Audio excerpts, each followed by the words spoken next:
घूंघट। अरे रानी, ओ रानी, सो रही हो क्या अभी तक? रानी की जेठानी जोर जोर से चिल्ला रही थी घर के आंगन में खड़े होकर, यानी रानी मैं। तभी मैं भागती हुई अपने कमरे से निकली और बोली, दीदी आ गई मैं।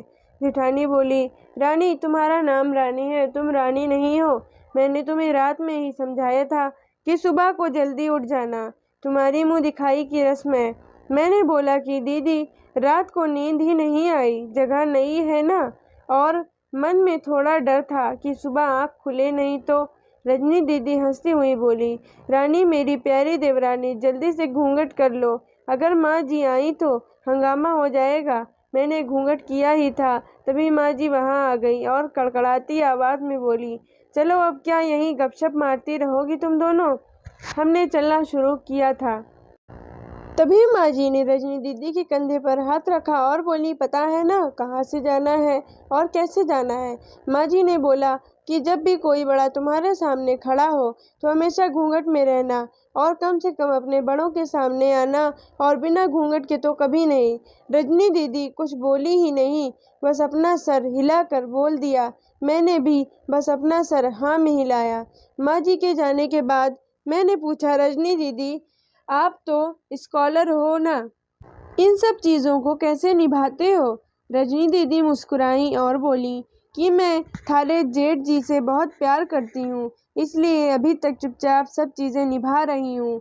मैं कुछ नहीं बोली और चुपचाप रजनी दीदी के साथ घर के बाहर वाले कमरे में जाकर बैठ गई।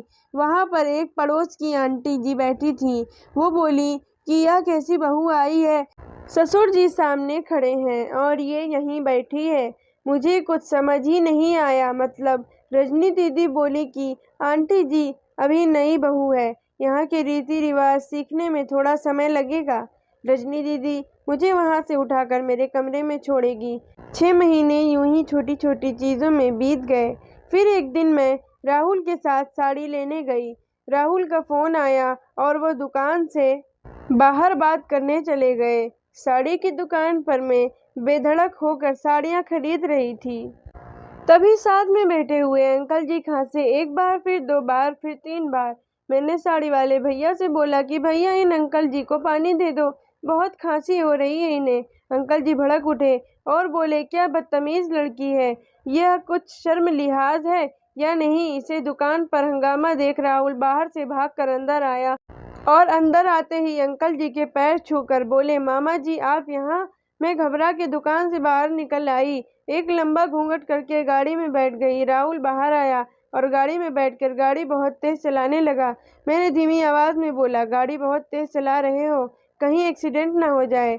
हम घर पहुँचे ही थे तभी माँ जी जोर जोर से चिल्लाते हुए बाहर आई, देखो आ गई है रानी साहिबा, खानदान की इज्जत मिट्टी में मिलाकर। तभी रजनी दीदी आई और बोली, माँ मेरी शादी को 6 साल हो गए हैं, मैं अभी तक मामा जी को नहीं जानती, ये कैसे जानेगी माँ जी?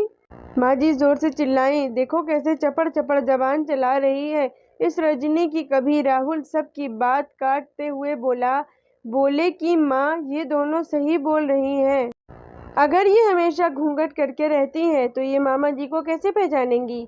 और माँ आज मामा जी के फ़ोन पर तुमने पूरे घर की शांति को भंग कर दिया है।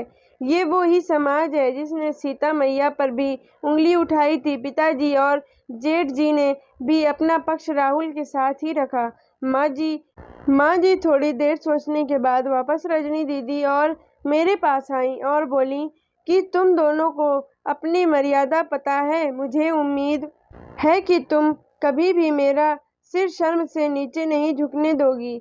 हम एक ही परिवार के सदस्य हैं, हमें हमेशा साथ रहना है, अच्छा वक्त हो या बुरा वक्त, हर सदस्य को अपनी मर्यादा पता है। माँ जी ने मुझे और रजनी दीदी को गले से लगा लिया।